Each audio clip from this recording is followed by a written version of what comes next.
You're listening to Braless Watch, where a mother and daughter team offer their own opinions on watching TV through a feminist lens. I'm Beth, the mom. And I'm Lily, the daughter. Welcome to Braless Watch, where TV watching gets a whole new perspective. Clothing is optional. Hey! Hi! How are you today? I'm pretty good. Yeah, I'm pretty good too. The sun came out, so I'm much better. Yeah. Been very busy. Yes. But we get to talk about the Munsters today. Mm-hmm. Super fun. So, do you want to describe what the Munsters is? Sure, I'll go ahead. So, the Munsters was a challenge for us because the Munsters heavily relies on 60s influence as well as sitcoms and slang and all of that because it's a satirical sitcom. Mm. And it's making fun of other sitcoms. That's like its whole goal. Okay. So, I don't think I knew that. Yeah, it's a satirical sitcom. So it makes fun of the typical family sitcom, right? Especially of that era. So the well-meaning father, the nurturing mother, eccentric live-in relative, whoever that may be. In this case, it's grandpa, the teenager, and then the precocious child. This is all coming into context now. Mm-hmm. So the show relied heavily on references, especially to real sitcoms of the time. So it referenced Lucy twice, I Love Lucy, and episodes that we went over in our first podcast. I did not catch that. Okay. So in episode 4, Rockabye Munster, Herman thinks Lily is pregnant. Mm-hmm. So that's the exact same thing happened in episode these 11 familiar. of Yeah. I Love Lucy, Drafted, where Ricky thinks Lucy's pregnant and Lucy thinks Ricky is drafted. Yeah. Yeah. And then same thing again. Episode 6, Locale Munster. It matches I Love Lucy episode The Diet, episode 3. Both of which we talked about in our first podcast. This is all coming into context for that was the vision for what I was going to talk about today was blurry to me. I couldn't quite focus in. Is it making sense now? Yeah, it's starting to focus in now. There's a little bit of clarity happening here. Real-time clarity. Right. Well, the Munsters ran for 2 seasons from 1964 to 1968. Oh, I'm sorry, 66.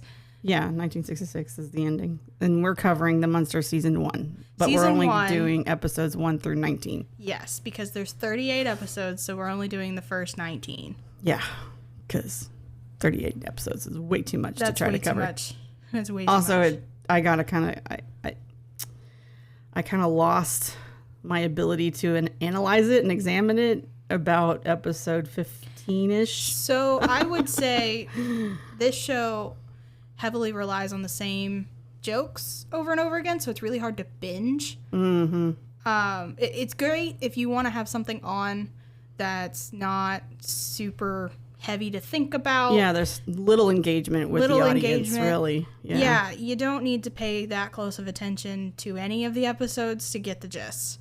But it's really hard to binge back to back to back to back to back to back because it relies heavily on the people responding to the Munsters being who they are, with the quick runaways, the hair standing up on end, and the flowers wilting and things like that. It relies very heavily on that. Lots of signs and symbols that there's something else going on.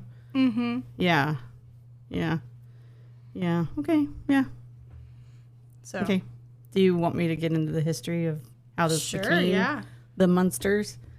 So the idea for the Munsters was initially suggested by an animator named Bob Clampett, real name, to Universal Studios in 1943. So 20 years prior to them even getting this off the ground. The show's concept was further developed by Rocky and Bullwinkle writers. Rocky and Bullwinkle is a cartoon from this time period. Writers Alan Burns and Chris Hayward. And later the pilot script, Love Thy Monster, was written by Norm Liebman and Ed Haas. The original pilot was filmed in color but to reduce costs of production, the show went on to film in black and white. And it was noted that the black and white actually aided in the portrayal of the family and the horror or gore, not gore, but horror and there's no gore. No, there's no gore. The horror and the sort of anti-sweet. It did. So it really did. I watched the pilot. You can watch the pilot on YouTube. The pilot that's not the actual pilot. What they were selling with. It's only 13, 16 minutes, something like that. It got cut down. Oh, wow. Oh, okay. So it's really short. That's just how they were selling it. And it's really weird. So there's a different actress playing quote unquote Lily's character.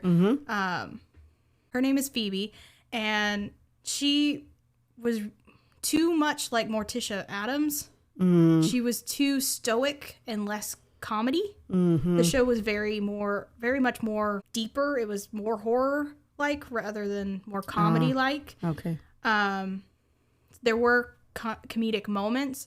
They were trying to bring that in with the son, Eddie. He was played by a different actor, and he played the character as a rambunctious kid who didn't listen to his parents and was way more wolf-like. Yeah. Rather than Eddie's more stoic, relaxed nature. Right. A little more mature about it. Yeah. Okay. Also, because it was in color, everybody had blue skin. Okay. Yeah, it was weird. I think they went a little too heavy on that. I think part of the reason why they did the black and white too is because of makeup. It made it look so much better because we couldn't actually tell what color they were supposed to be. Yeah. And there's a description of Herman Munster, the dad, because he has green. He has green skin. Yeah. And when you if you watch a colorization of it, which I did do that too, his skin is green, but it's not like a zombie green or anything like that. It's not super deep because they didn't have to. Yeah. And everybody else is just pale. They just made them more pale. That's it. Yeah. So it really helped to do it in black and white. It was really smart to do it in black and white. Yeah, for a lot of reasons, it sounds like. Yeah, from a production perspective, for sure. Yeah. It was also filmed single camera, but by 3 cameras. It wasn't with a studio audience like what I Live Lucy was doing. And it was several sitcoms of the time. Yeah. It was actually filmed in studio at Universal Studios with 3 single cameras filming on a set. Which you kind of can tell when you're right, because things are so set up, right? And you kind of there's an expectation that something's about to happen, and it's logical actually in ways that the phone comes out of the wall, and there's a trap door, and Eddie comes out of cupboards, and Eddie really likes hiding in cupboards. But also, did you catch that their phone booth, quote unquote, is a coffin? Yes, yeah, of course it is. Of course it is. It's also their panic room. Oh my God. So I want to go back to, you mentioned the Addams family, and I just want to mention this was actually the same time period as when Addams Family came out. Yeah, they came out at literally like within a week of each other. Yeah. So I find that to be very, very interesting. So the Addams Family did start as a comic, though. This was just the brainchild of somebody else. But yeah. And this one is satirical. The Addams Family is not supposed to be. It's more just a different family. The Munsters, they're all it's satirical, and it just leans heavily on horror movies and horror lore, which is why you have Grandpa being Count Dracula and Lily being she's also technically a vampire. So because I'm a family therapist, I had to do a family tree in my head because I had to figure out who was who to who, right? As you do. So of course I had to figure it out. Also to bring more clarity to the family itself, for myself. But yeah, Grandpa's basically the patriarch of the family. He is, and Lily is his daughter. Herman Munster is her husband. Yes. And then Lily has a brother named Lester. Yes. And a sister in which is never named. Never named, but from what I can gather from the internets, that Marilyn is a product of her sister's. It's not a marriage, but just getting together with a scientist. Oh, I don't know. So Marilyn is like the product of that union. Mm-hmm. And then there's Eddie, who's the single child to Herman and Lily. Mm-hmm. And then Herman has a brother named Charlie, who's a twin. Yeah, because they were made at the same time. Right. So there's that whole family tree. Yeah, that's the family tree. Right. Marilyn's been living with Lily and Herman since she was a baby, which is why she's older than Eddie. Like there's a huge gap between them because Eddie's only 10. Marilyn is supposed to be in college. Right. Yeah. Early stages of college. Early stages of college, but still in college. Yeah. So there's a pretty big gap. Like a decade. Yeah. Ish. Yeah. And that's why. So I'm going to go ahead and list the actors for the characters because we've been talking about the characters without any kind of way of assigning them to an actor.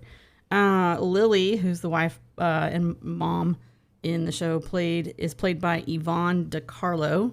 Mm-hmm. Herman is the husband and son-in-law. Yeah, sure. Played by Fred Gwynn. Grandpa is played by Al Lewis. Eddie, the little boy, is played by Butch Patrick, but his original name was Patrick Lilly. Butch Patrick is his stage name. And Marilyn is played by Beverly Owen in episodes 1 through 13. Yep. And then she asked to be let go so she could move to New York and get married. She did. And then the part goes to Pat Priest for the rest of the episodes through to 19. So Beverly, did you read up on that? No, I did not. Oh, okay. So I think she didn't realize that the part was going to make her move to California. She already had a longtime boyfriend serious boyfriend in New York. And he actually went on to be a writer for Sesame Street. Oh, wow. Okay. I know. But anyway, so it wasn't like she just wanted to get out to get married. She wanted to get out so that she could move back to New York. Yeah. And so she actually was, quote unquote, causing a scene on set a little bit and crying a lot between scenes and stuff. And it got so bad that Herman, the guy who plays Herman, Fred Gwynn. Oh, Fred Gwynn. Uh-huh. And the guy who plays Grandpa, Al Lewis, they went to the production office and was like, let her out of her contract. Do it. Wow. So it took men to advocate for a woman to be let out of her contract. Yeah. And actually, she came out later and said that all of that was theatrics. She was just trying to get out of her contract. Dang. It wasn't true. She wasn't like, that's not what she was feeling at the time. Okay. So she was acting on acting? She was. Okay. It's in the inception of acting. Okay. I'm going to go ahead and list the trigger warnings before we get too much further. Strap in. Strap in? Okay. I am ready. Misogyny. Yes. Heteronormative social constructs. Of course. Racism. Self-agism, which I was on the fence about adding. Magic. Actions of witchcraft, so poisons and potions. Of course. Manipulation. Unwanted, unconsented kissing. Or touch. Yeah, and touch. Insomnia. Anxiety. Child endangerment. Smoking. Mental health stuff. Unrealistic body expectations. Restricted diet. Meat consumption. Wrestling and physical assault actions. Poisoning. Gaslighting and deceit. Mention of a fire breaking out. That could be one for somebody who's been through a fire. Mention of a fur coat. That was a wolf-dyed mink. Stealing, robbery. Because mink coats were really popular back then. Think Lucy. I know. Yeah. But I have to mention it for these days. Yeah. Stealing, robbery, guns, bullying. Mention of alcohol. The word murder is mentioned also. Again, unconsented romantic advances. I guess that falls into the other one. It does. And have showing of a flask, which is also alcohol. There's a gun that's portrayed, but it ends up being a squirt gun. Financial strife, suspicion of marital betrayal, and scheming to break the law. Okay. So. In this lighthearted satirical show. Right. Yeah. Yeah. Not much of that is actually tackled. That's just what's portrayed. Yeah, it's just kind of there. Again, this is very 60s. It's very 60s. So. I'm not sure what that means. Very 60s. It's very a product of its time. That's what I mean by that. Oh, okay. Yeah, that makes sense. Considering it's a satirical show. Yeah, that makes sense. Okay. I have a note about costuming and set design is just, it's out of this world for that time period. Let's talk about the costuming real quick. Before we get into the whole show, let's talk about the costuming. So let's start with Herman. Okay. Yeah. Because, so the dude is already 6'8". I don't know how tall Fred Gwynn is. I didn't write it down. He's portrayed in the show as 7.3 or something. 7.3. 7 foot 3 inches. Or something like that. It's over 7 foot. He's supposed to be 7 foot. But the actual actor was 6'5". Yeah. So they had him in platforms. Yeah. The whole time. You can actually see them. And I think they're weighted platforms to help him with that walk. That stomping walk that he has. The stilted walk. Yeah. Yeah.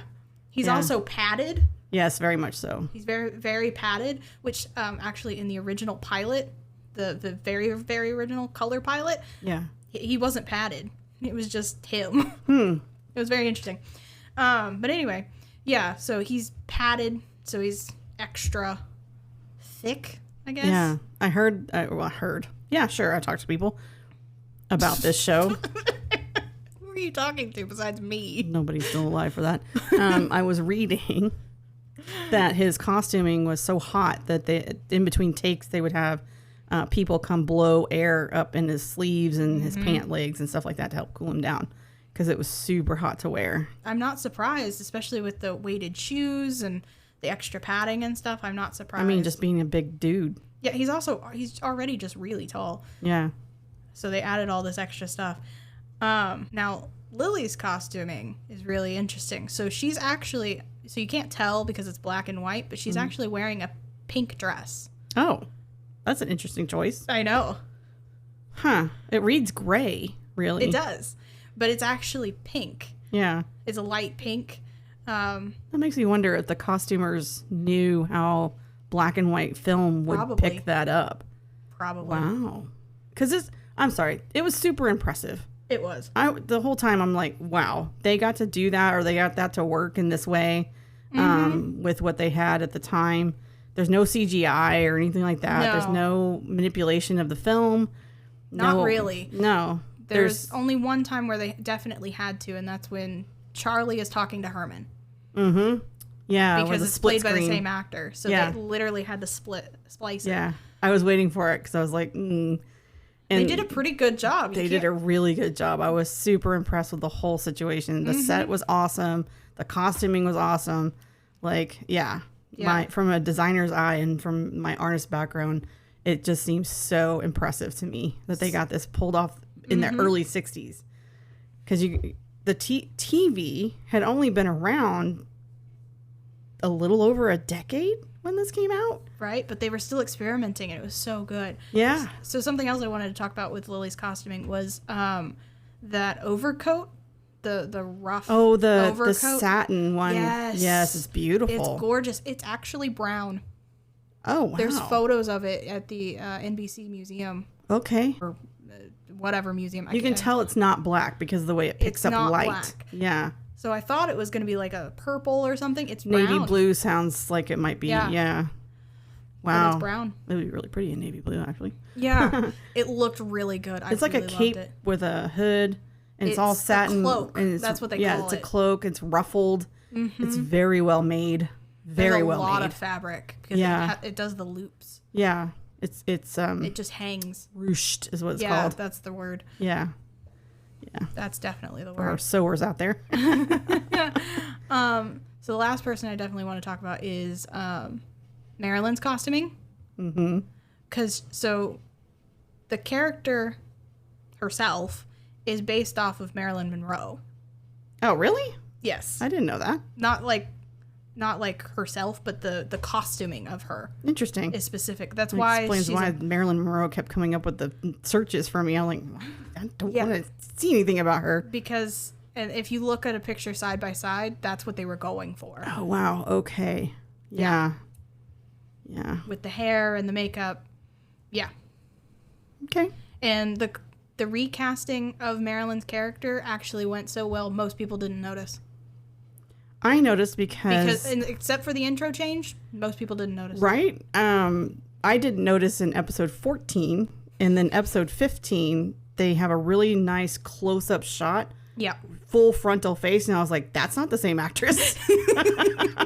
No, it is not. I was like, wow, okay. That makes sense. But Pat Priest pulled off some of the body movements and all of that Beverly Owen had already put in place. So she did. She did a really good job taking over. Yeah. It took me a whole episode to realize. So, and I'm pretty observant about that stuff. Most people just didn't notice for a while. Yeah, that makes sense. That makes sense a lot. Because they did it really well. The only other thing I want to say about the beginning of all this before we get started with the episodes and other things is that there is no LGBT representation of any kind. No. Is there POC representation at all? I don't think so. There's no POC. There's no... It's a very white show. It's a very, very, very white show. Very... there's no... before we get there, there's no differently abled people in there.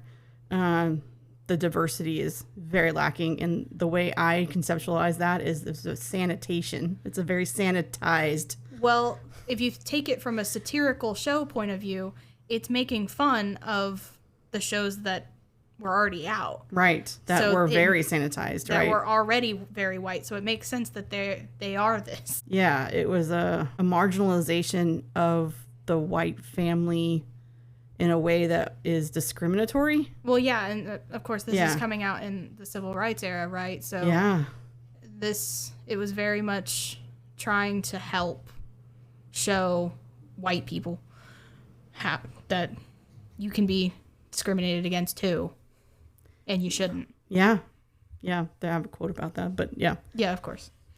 Anyway, I want to mention something because this is something that's every time he came on screen, it popped into my head. Every time Al Lewis playing Grandpa came on screen, what popped into my head is if they were to completely remake it nowadays, the perfect person to play Grandpa, Richard Kind. Oh yeah. Perfect. Hands down. Okay, Richard Kind, if you're listening to our podcast, because that would be freaking awesome. Right? But if you do, can you pitch that? Because we'd watch it. Right? A remake of the Munsters. Right? Let's not be creepy about it, but yeah. Right? Let's not have Grandpa be creepy this time, but yeah. That would be awesome to have Richard Kind as Grandpa. Right? That would be... Every time I was like, he would be perfect for this. A recasting and a remake and a reimagining. Awesome. But if we could just get Richard Kind to listen to our podcast. Okay. All right. Let's figure out how to do that.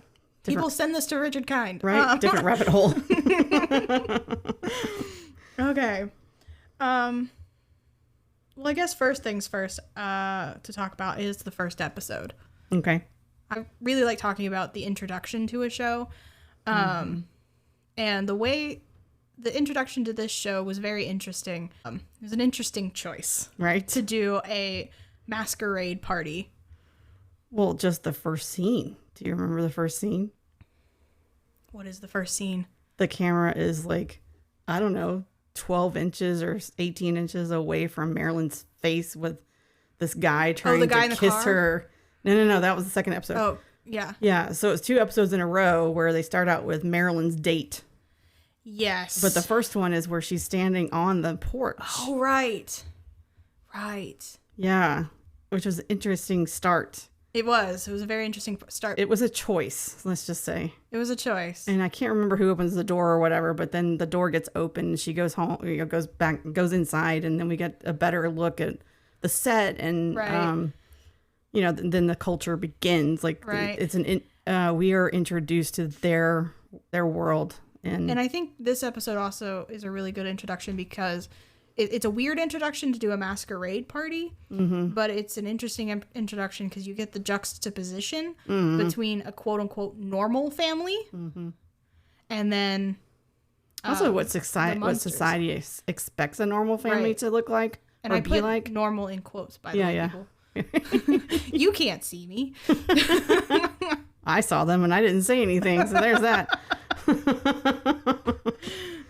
Next time I try to remember that she's doing it in quotes, I'll say she's doing that in quotes. Anyway, but it was interesting to see that juxtaposition between the families. I wrote, despite the differences, the family tries to exercise the social norms of high society, and they actually do a pretty good job from my perspective. I mean, they've been alive for a really long time. They should do a really good job. Right. I think there was something about Lily. Somebody made a comment about her. She's 130 something. I don't remember her. It's over 100. But something about her in that show where you dance like you're floating. And she's like, but I am. Yeah, because she is. Yeah, that was the first episode. Yeah. Yep, that was that first episode. And I don't know how they did it, but I couldn't see strings. Yeah, they did a really good job. So I don't know if it was a camera angle situation, which is probably what it was. Because she was literally hanging. You could tell she was hanging, but you can't. There was no cords or anything. I don't know how they got them. They may have edited it out somehow. Can you do that with film? I'm fairly certain you can. Because this was back when film was on. It was actually on film. There's not digital manipulation here. I know. So I don't know how they would have cut that out. Frame by frame. Yeah, I still don't know how they. Because you're literally cutting like the film, the actual film. I don't know how to describe that. It's paper. It's like paper. I know what you're talking about. There is ways to edit that. Oh. No, I know you edit it by frame. That's literally what I said. Frame by frame. That's how they edit it. But then you're editing her out too. So that's why I'm confused by how they would do it. But it could be a camera angle thing. It could be a camera angle. They could use mirrors. There's a lot of things that they can do. Oh, yeah. Mirrors was a pretty good one too. We're not going to get all the secrets for sure. No, it's TV magic. Let it be. One other thing I wanted to point out for this first episode, the babysitter who takes care of Eddie. Yeah. I'm going to be honest. When she was first brought in, I was really worried that she was going to, try to make better the house. Right. Because it's not to her standard. Right. And she didn't do that. She just went with it.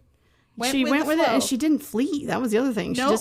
She didn't leave the kid alone. Nope. She actually engaged with him and said, you have to go to bed now. And have you done your homework? And all. She did all the babysitter things. Right? Yeah. Yep. He howled at the moon at midnight. She was like, what is that? Yeah. Sorry, that's just what I do. Okay. Just went with it. Okay. So we don't know as an audience whether or not she's been there before or not. So I don't think she has. The yeah, way she was reacting, she hadn't been. Yeah, she was a little startled by things, and she was startled, but she wasn't like the cat away. doesn't meow, right? No, he roars. He roars, and it roared at her, and she was like, "Okay, don't touch that cat." Right? Exactly. So she was a little hands off, right? Which, right? I mean, if you go to someone's home, you're not going to be all over their stuff. Well, you shouldn't anyway. You shouldn't, but there are people who do that. There are people that do that. And that's what I was really worried was that she would make the house better by getting rid of all the cobwebs and things like that. But that's what Lily put in there. Right. That's part of their home and decor. And even Marilyn mentioned something about that. I don't remember which episode, but she's like, oh yeah, my aunt's been working on this for years now. Right. It finally got it to a place where she likes it. Mm-hmm. And there's cobwebs everywhere. Even the actors, I don't know if you noticed this. They had to walk through them. They walked through them and then had to ignore that they were on their skin and all that. And I'm like, ooh, as a neurodivergent person, I would not be able to do that.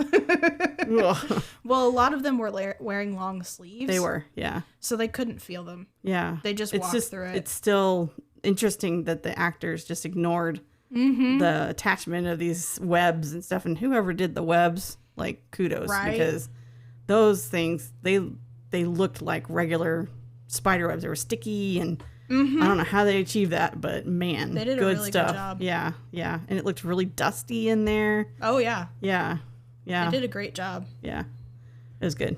Okay, sorry. So, masquerade party. Yeah. Anything else you wanted to say about that?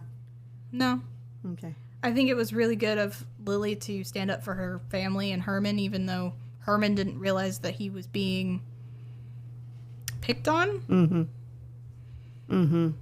And I don't know if it, now that I know that's a satirical sitcom, in that particular first episode, the husband of the woman who organized the masquerade party actually went as Frankenstein. Mm-hmm. Who then looked like Herman. Yeah. Yeah. And so that's, that's why Herman says something about, well, you haven't put your costume on yet. Right? It's like normal. Right? You look fine. Go get your costume on. Right? Okay. For the masquerade party, though, did you catch who Marilyn and her boyfriend were dressed as? No. Okay. That's fair, because most people wouldn't know who they're dressed as. I'm going to be honest. Because she says she's dressed up as Priscilla. And then, was it Elvis and Priscilla? It is not. Oh.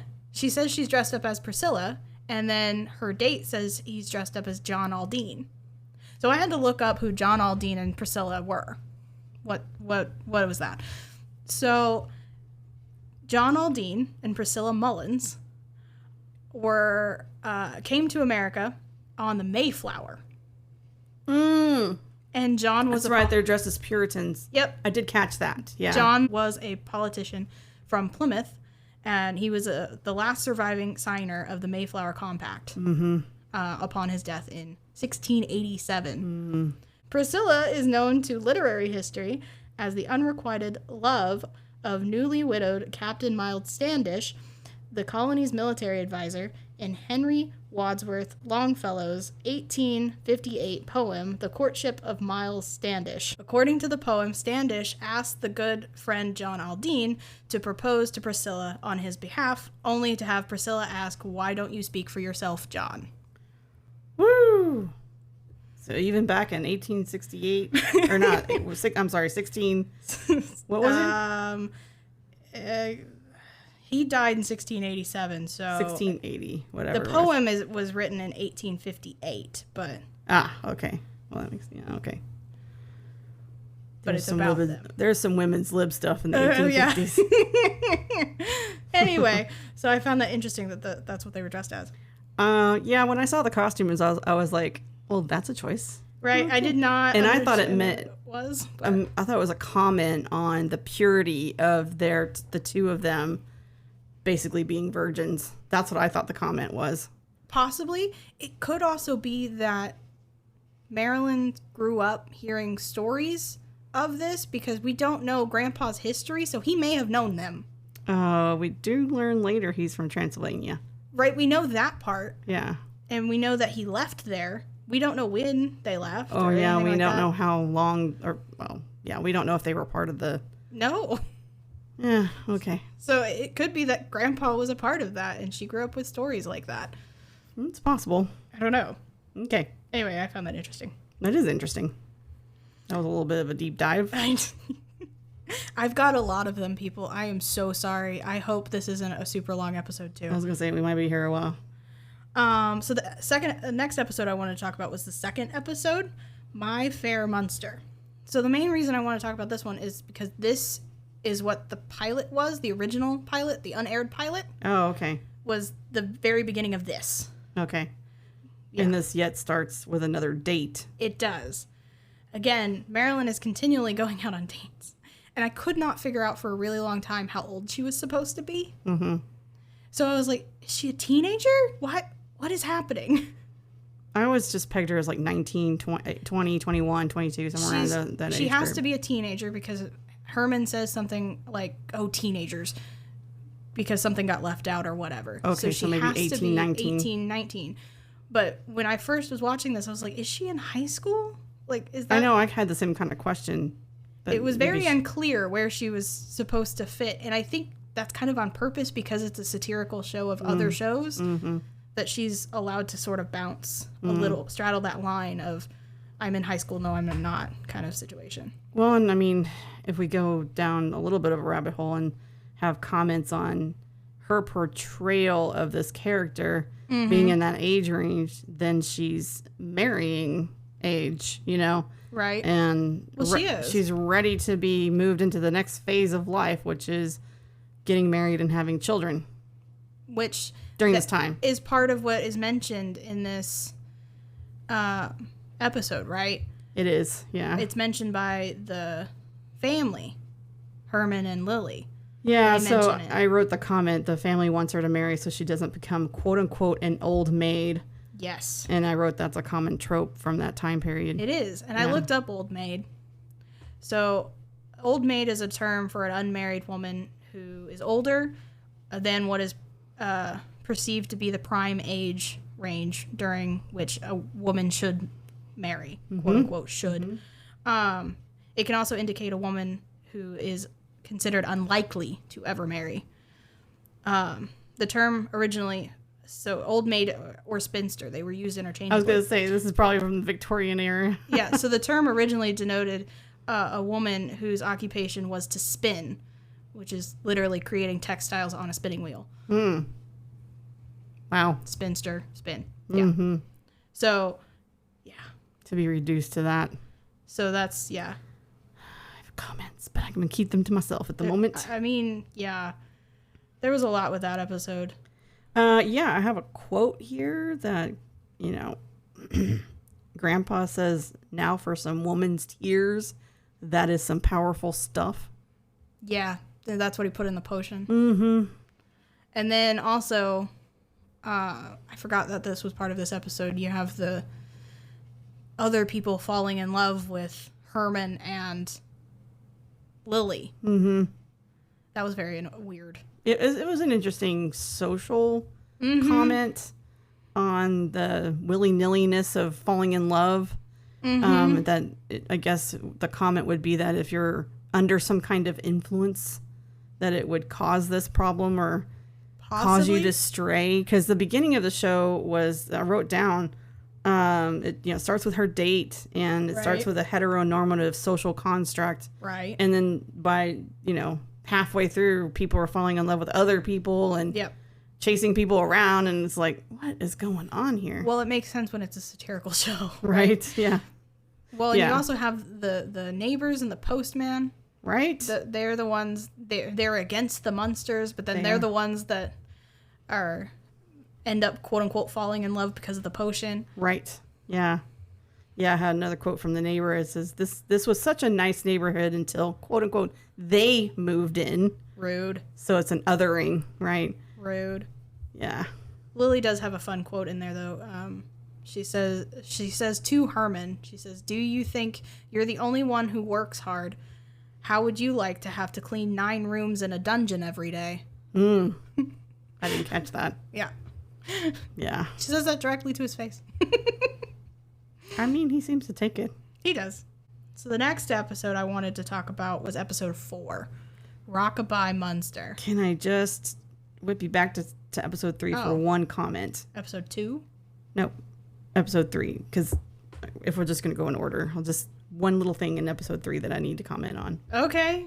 And that is the cop had to dress up as a woman, or he didn't have to, but he did dress up as a woman to try to catch the bandit. That was a choice. Yeah. So I forgot about that. For our trans nibblings, just beware that was a joke, and this is something common in that era. I don't think it was supposed to be a joke. Not in itself. Mm-hmm. I think the joke, quote unquote, was the hair coming off. That was the joke. But that... It could still get some feelings, so... It could. It totally could. Yeah. But I didn't see that as being the joke. That was more of a sting operation. Yeah. But, I mean... It could be. Yeah. I might be wrong. So, anyway, just that happens. Okay, so then I wanted to move on to episode 4, Rockabye Munster. This is the one that matches the idea of I Love Lucy's episode 11, Drafted. Right. So Herman thinks Lily's pregnant, but never actually asks her if she is. No, just assumes. Yep. And keeps going with that assumption. He asks her doctor, but doesn't ask her.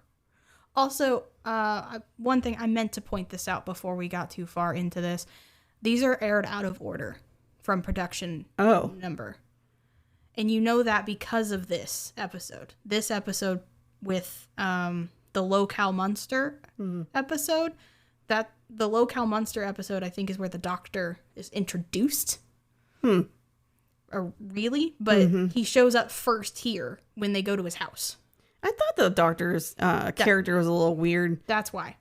In context of the show itself.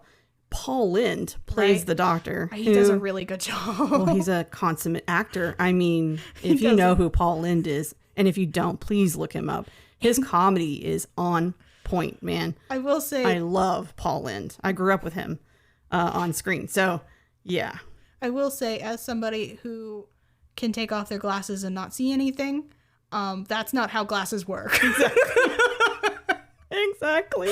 However, it's still very funny. I did have you in mind when he was trying to get around the bedroom with no glasses. And I'm like, you don't know your bedroom? Right? How do you not walk? I can walk around my whole house without my glasses. I can walk around with my eyes closed. He acted like it was a completely different space. Like he'd just never been there before. And I'm like, dude. But he was just really overacting, right? He was. Yeah, he's a comedic actor. Funny. Overacting. Yeah. It was still very funny. Yeah. Anyway, but yeah, these are out of order. From what it was. This happens a lot with older shows because way back when the whole idea was to be able to run them by themselves. Oh, as independent episodes. Yeah. And they didn't really connect very much. And so they could be interchangeable. However, sometimes things like this happen where they're not so interchangeable. Okay. And it continued happening up and through the 2000s. Yeah. I have a show in mind that's coming to my head. But okay. Anyway, so this episode, Herman thinks Lily's pregnant, but doesn't ask her. It's really annoying. It's so annoying. And the miscommunication, because this all comes back to miscommunication, which is very popular. And assumptions, which don't serve anybody. Was that Lily agreed to take care of the doctor's child while they went on vacation or something for a week. That's all it was. So yeah, there is another little boy coming to the house, but it's not their child. Right? Yeah. And then he thinks the child is a robot. I found that funny. Yeah. It makes sense because it's a satirical show. Right. But that is really funny. Right. I mean, the fact that it's a satirical show, now that I know that, brings a lot of things into context. Is that helping? Well, especially the portrayal of men, specifically, in this particular show. Yeah. Yes. Because everyone's sort of buffoony and... Well, and even all the characters are like that. Yeah. Inept is a word that kept coming up every time I was watching. Specifically, you're right, Herman and Grandpa are the two who are the most... inept, but that's because it was mostly written for them. I will say the women and even Eddie is sort of props to them. Does that make sense? Yeah, that makes sense. But that's again a product of its time, right? Of the 60s sitcom. Well, and they're not the only men. So any professional, besides I think an occasional nurse or or teacher, possibly somewhere in there. But most of the professionals, even other teachers, principals, the spelling bee, all of it was, in fact, there may be a POC in the spelling bee episode now that I'm thinking about it. But in the audience, maybe. Yeah. Anyway, so all of the men, even professional men, all the police, post office, all of the men are buffoony and sort of a caricature of that profession or of that. Yeah. And I mean, does that make sense now? Why? Oh yeah. Lots. Especially like the chief police guy who had a bird on his head. Yeah. Whoever his boss came in. Yeah. That's why. Oh my gosh. Yeah. Let's make everyone look weird. That's really what it is. Anything else to say about episode 4? No. Okay. Episode 5, Pike's Peak. So I highlighted this episode specifically not for the Munsters themselves, but specifically for BT and Fanny. The couple, the BT is the guy from the gas company who wants to do the line underneath their house, Mm-hmm. and then Fanny is his wife. Mm-hmm. That couple, I swear, they just need to get a divorce. Or a couples counselor. Right? But the problem is divorce was not a thing yet. No-fault divorce was not a thing. Well, and women needed men to have their livelihood. Exactly. Which is likely why she was throwing so much of a fit. Because he wasn't adhering to the rules that she was adhering to. Exactly. The other thing is that she hadn't caught him yet. Because she could get a divorce if there was evidence of adultery. Definitely. Yeah, adultery is one of the things that you can, Yeah, for sure. So that makes sense why she was kind of on edge about all of that, her anxiety. Yeah, but that whole episode was interesting. But that specifically, their whole couple thing, and then they were fine at the end, that was weird because the whole thing was weird. It was an interesting episode, and this is the one that has the mental health sort of aspect to it. There's a quote here, and I don't remember who said it because I didn't write it down, but I wrote the quote down. It says, "That's what they get for hiring a neurotic." Oh, it must have been BT, I think. BT was talking about, because so what happened was Grandpa was in his basement dungeon, and then the gas line, they decided to not ask and just go underneath the house, 25 feet underneath, but the dungeon is 25 feet below, and so they went through the wall, saw Grandpa, and then took off running. So again, portrayed by two men digging in the holes and all that stuff. And the reason I bring that up is because what I wrote after that's what they get for hiring a neurotic, in quotes. I wrote that it implies that someone either doesn't have all of their faculties about themselves, can't do things for themselves, right, or decide things for themselves, and abilities, or that they are hysterical, quote unquote. And usually hysterical is applied to women. It is. So I find that interesting that the gender swap there, as far as characterization, was actually applied in those scenes. Yeah. Anyway, yeah. That's all I have for Pike's Peak. Okay. I have a very quick thing for episode 9 to talk about. Just a very quick thing. Episode 9, Knockwood, Here Comes Charlie. So in episode 9, towards the beginning, I think Charlie knocks on the door or whatever, and Marilyn says she'll go get it, but Herman says, I'll get it.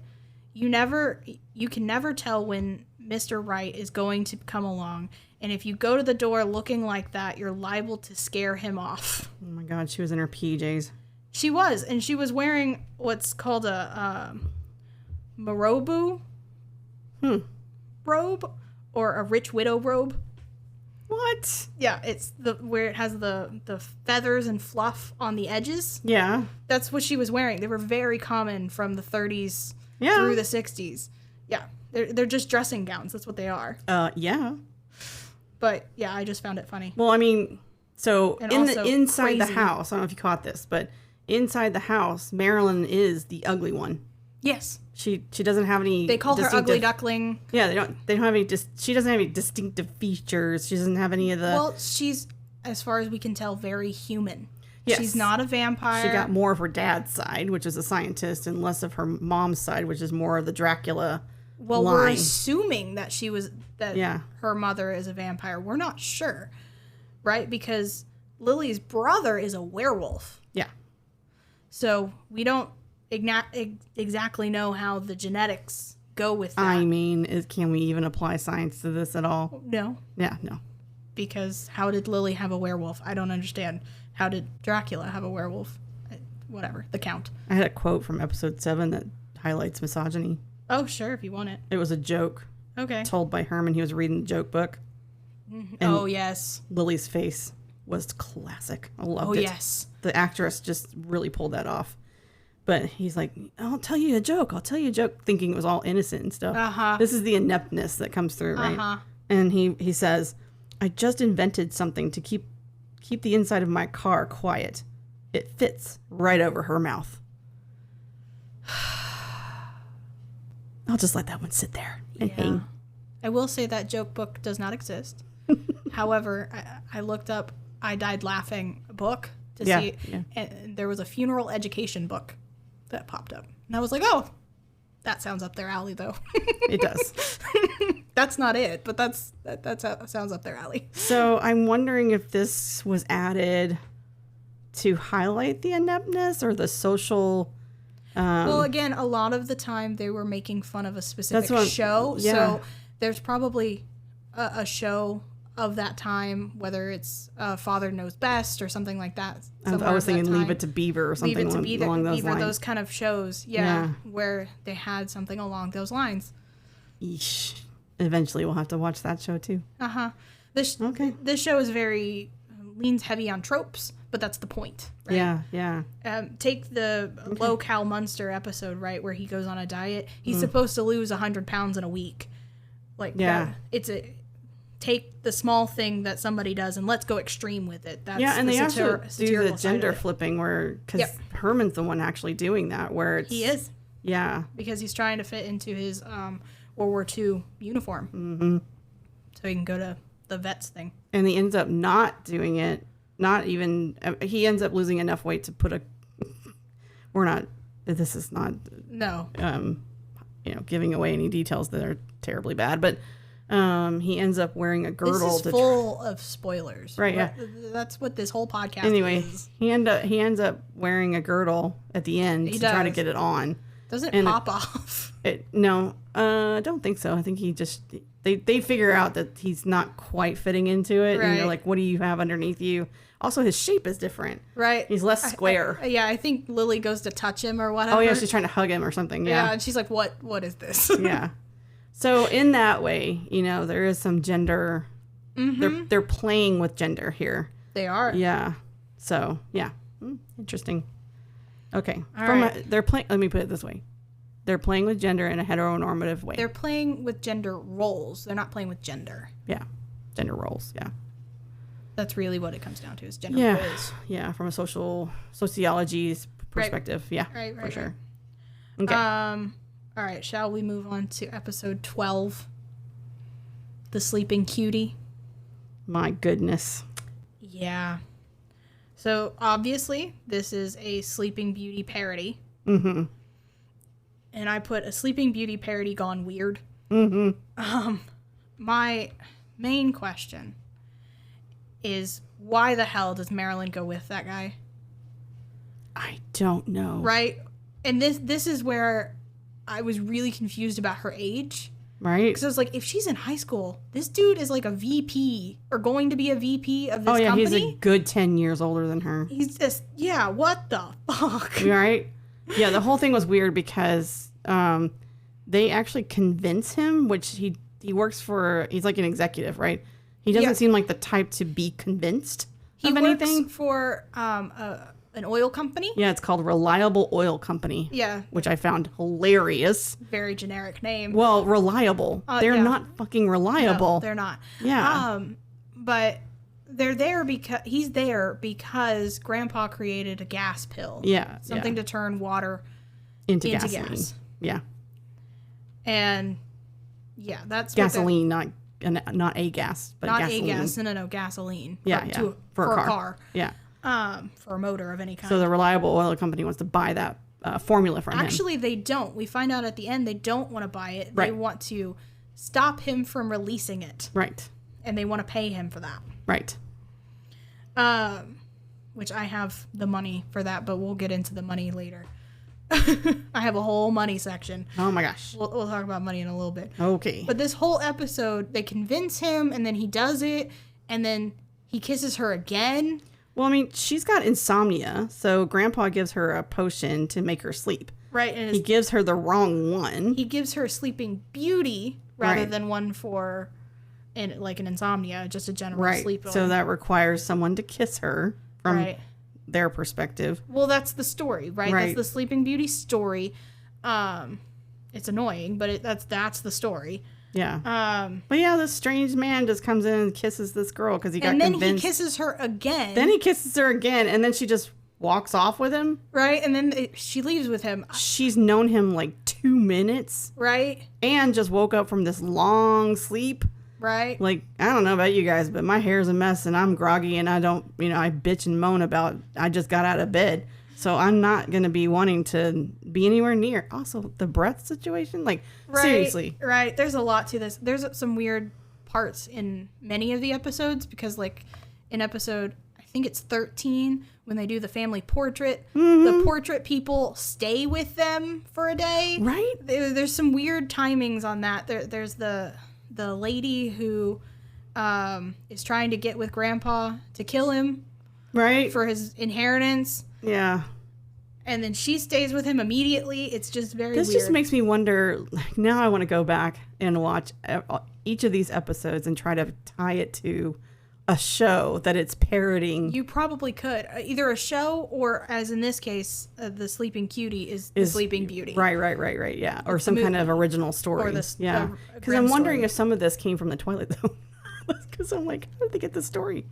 Because it's so out there and so weird. Like the lady coming to get, try to pull Grandpa into some sort of scheme. So that's probably from a sitcom of some kind. Oh my gosh. We'd have to look up Twilight Zone because I'm not sure when those were coming out. Yeah, I don't know. Exactly. Anyway, it just seems weird enough that it would be something along those lines. But yeah, there was a lot of questions in this episode specifically of her age, right? I will say there was what could have been a creepy moment was a really sweet moment of when Grandpa gives Marilyn the potion and then he catches her. It could have been a really creepy moment, but he just picks her up and then puts her on it. He has a table down there. So a little and then note puts a cover over her. He does. He's very sweet about it. Yeah. He cares about her, obviously. He does. I will say this about the actor because there's a lot of physical stuff that Al Lewis has to do. Yeah. So there's at one point he's just carrying Eddie, and I'm not quite sure why. Yeah. Okay. He's just holding Eddie in his arms, and I'm not quite sure why. So Al Lewis is actually a couple of years younger than the actress who plays Lily. Oh, really? So that gives him some credence to the physical things that he has to do as an actor, hanging upside down, getting on the floor, like all these things. I mean, I'm not going to kid you guys. Getting older makes it hard to do these things. So, for an actor to be able to still do these things up into their 50s and 60s is actually quite good. That's impressive to me. So to watch him portray this character in this way and be able to physically pick up a young woman and physically get on the floor, hang up upside down, any of those things could potentially give, some kind of reaction from your body. But he seemed to be okay with all of it. So, yeah, it was super impressive how he was able to portray this character in those ways. Yeah. Oh, yeah. Yeah. But overall, that was a weird episode. It was fine at the beginning, and then it just ended weird. Yeah. Which I think was the whole satirical part of it. Probably, yeah. I mean, if you get a feeling of cringe, it's probably on purpose. Right. From what I'm gathering now. So the next episode I wanted to talk about was Herman's Rival, episode 15. So this is where Lily gets a job because she thinks Herman is broke, when in reality, Herman loaned money to her brother and didn't tell her. And not just loan money, he loaned a significant amount. That drained their account. $5,000. We'll get to how much that is nowadays later. But $5,000 drained their account. So he was overdrawn almost. Well, and it kills me because she's actually the manager of the bills. It comes out later that she's the one that pays all the bills. And she's the one paying attention to it all because she did Marilyn's tuition. Yeah. But that's after this. Well, I don't know if they're out of order, but I mean, we find out that Lily is basically the house manager. She's the one managing all of the things of cleaning and food intake and making sure that everything's standing and maintenance of the home, maintenance of the family, like all of it. And it frees everyone up to handle all of their special projects, hobbies, going to school, whatever the hell, right? Yep. Yeah. So she's the one handling all of it, including the finances, which I find to be interesting because if you go back to comparing it to I Love Lucy, Lucy was terrible at running finances. Right. Yeah. So there's two things I really clocked in this episode, and they're smaller things because there's some big things for this one, but there's two things that are smaller. Marilyn mentions to Lily about working for a man, and the last time she did that, Herman got so mad he tore a hole in the ceiling. My main question was, now, number one, why does that matter? But also, why wouldn't most managers, people who are hiring other people, be men of that time? Right. They're not gonna be women. Right. So get over yourself. Well, not only that, but Herman he's portrayed in what we see is a very mild-mannered monster. Right. And and I put that in quotes, people. He's not somebody who would put a hole in the ceiling out of anger. That's just not something he portrays or emotes. So the whole statement doesn't make any sense in reference to this family and these Except characters. It does make sense if they're making fun of another sitcom. Yeah. Which makes it make sense. It does make it make sense. So, yeah. That is a piece that you guys need, apparently, because I did not have it. And I was super confused coming out of all of this going, I don't know why I don't like this show. I told you. I was like, I think I know why, but we'll talk about it on the podcast. Yeah. It was like this little secret present she had under the tree and I just kept looking at it going, I don't know what's in there. Look it up.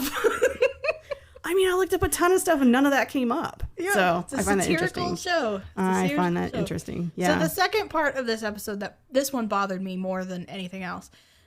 Marilyn came into the room and told Herman that Lester, Lily's brother, had been calling for Herman.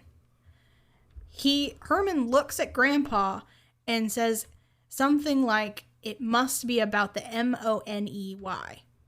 Right in front of Marilyn, like she can't fucking spell. She's in fucking college. What is she, 5? I mean, yeah, and even a 5-year-old would know how to. That's money. Right, yeah. What the fuck was that? Oh my god. It's an attempt, but it didn't work because she's standing right there. But then the way that they worked with it, with the cameras, it's like she didn't hear him, even though she's standing right there.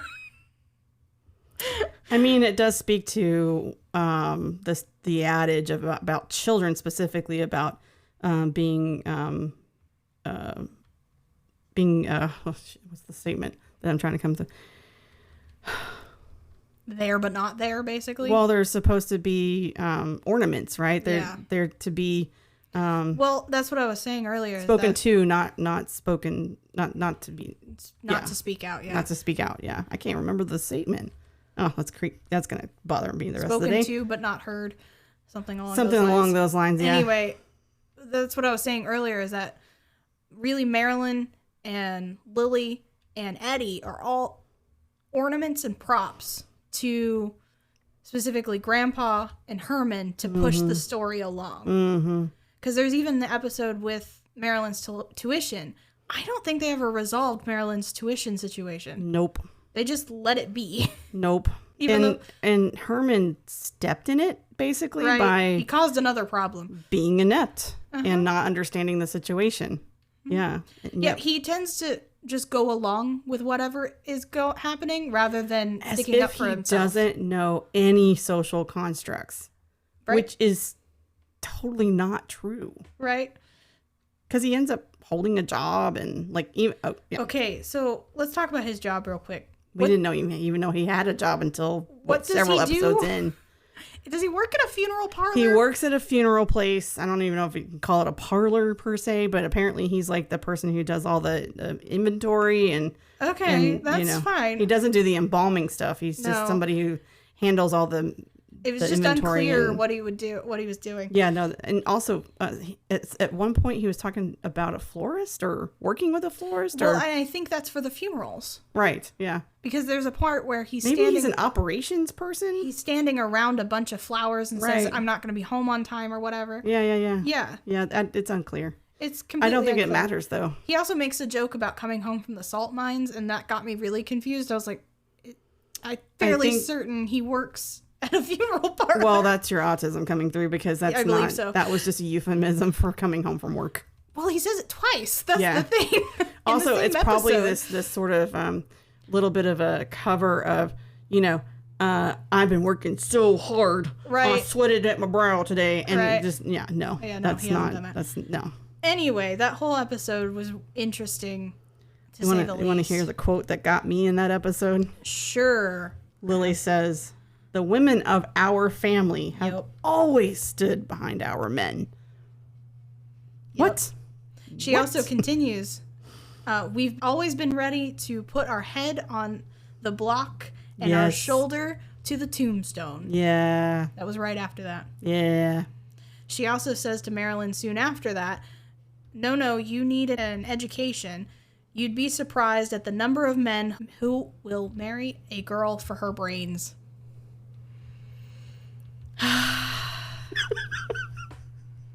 I think that was a tongue-in-cheek. It is.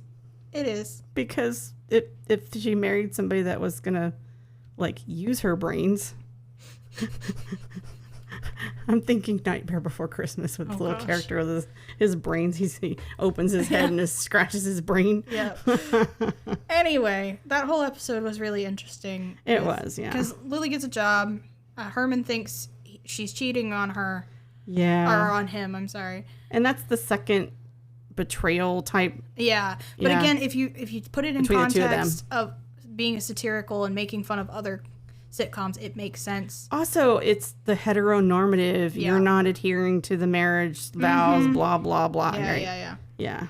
So the last episode I wanted to talk about was episode 19, Eddie's nickname. Yes. So the reason I really wanted to talk about this episode specifically was because back in 2020, Herman's speech at the end actually went viral. What? Really? Yeah. During the protest after George Floyd's murder. It went viral. So wow. The speech that Herman has is, the lesson I want you to learn is it doesn't matter what you look like. You can be tall or short, or fat or thin, or ugly or handsome, like your father, or you can be black or yellow or white. It doesn't matter. What does matter is the size of your heart and the strength of your character. That's what I wrote. Yeah, that last part. I didn't write the whole quote, but yeah. Yeah. So it went viral because that was this is a civil rights era show, and we were having another civil rights situation. Right. We still are, by the way. Oh, that's a continuing problem. It's a continuing problem. But it was highlighted, and that's why this went viral back in 2020. Right. Again, also we were all still in the pandemics too.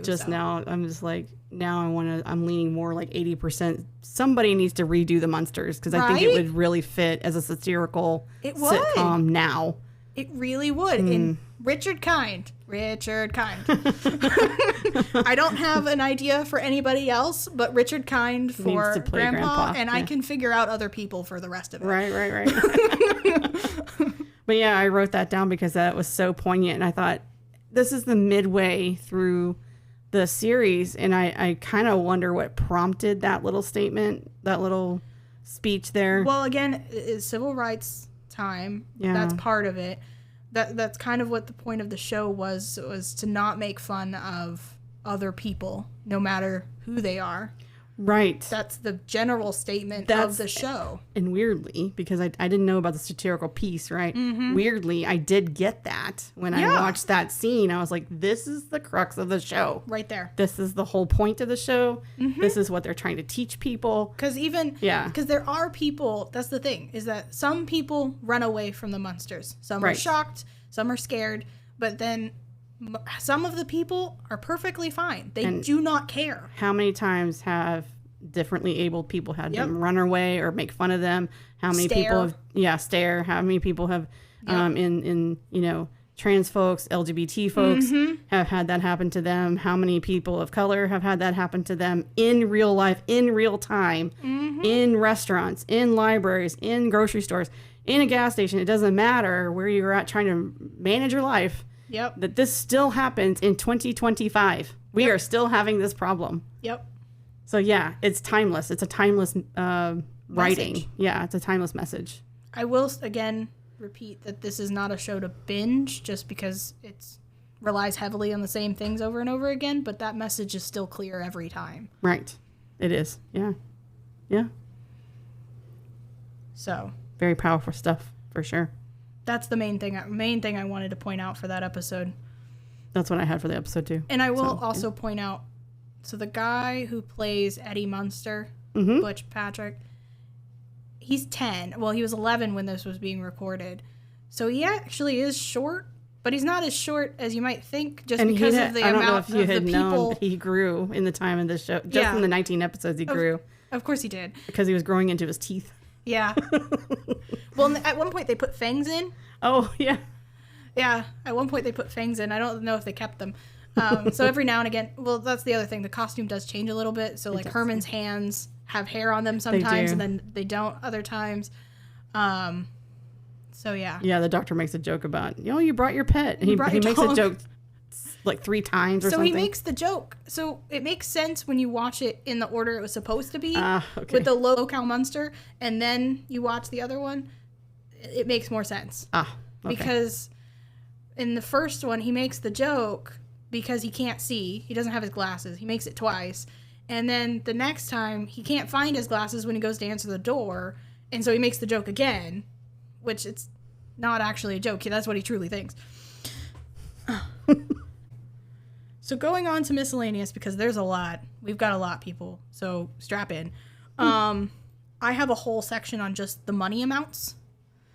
So would you like me to go through those? Yeah, do the finances stuff. Okay, in episode 3, it's mentioned that $103 for electricity. That comes to $1,052. I was going to say, based on I Love Lucy, that is super expensive. Yeah, that's why they were getting onto Grandpa, because Grandpa was causing the issue. I was like, with the electric chair and all this stuff he's running downstairs, and that makes sense. Yeah. So it was $103, which comes out to $1,052. Yeah. Which recently people have been suffering with bills that high. That's electric bills specifically. That's a crazy amount. Especially here, in the southern states where it gets really, really hot. Yeah, for sure. Mm-hmm. Okay, in episode 5, there's $1,500 for the damage to their basement dungeon. That's what was supposed to. That was how much the damage was. That comes out to $15,321. My goodness. Right. Wow. Okay. So much. Also in the same episode, they get $3,500 as a payment for going under the house. Oh yeah. That comes out to $35,748. $35,000. Wow. Okay. So this episode had a lot of money. So there's another one. It's $5,000. That's what the other houses got. $5,000 is actually used as an amount in multiple episodes. Oh, okay. So, but that comes out to $51,069. $51,000. $51,000. Dang. Who has this kind of money? Right? It's so much. My goodness. Okay. It's so much. In episode 8, when he's doing the wrestling, so they do $50 per minute of wrestling, right? That was one of their draws thing. So the $50, just $50 alone, is $510. Per minute. Per minute. So if you last 1 minute, you get $510. Dang. I think anyone would try. Right? That's another thing. I'd try. I've been doing my job wrong. Right? I'd try for that. Even if he is 7'3".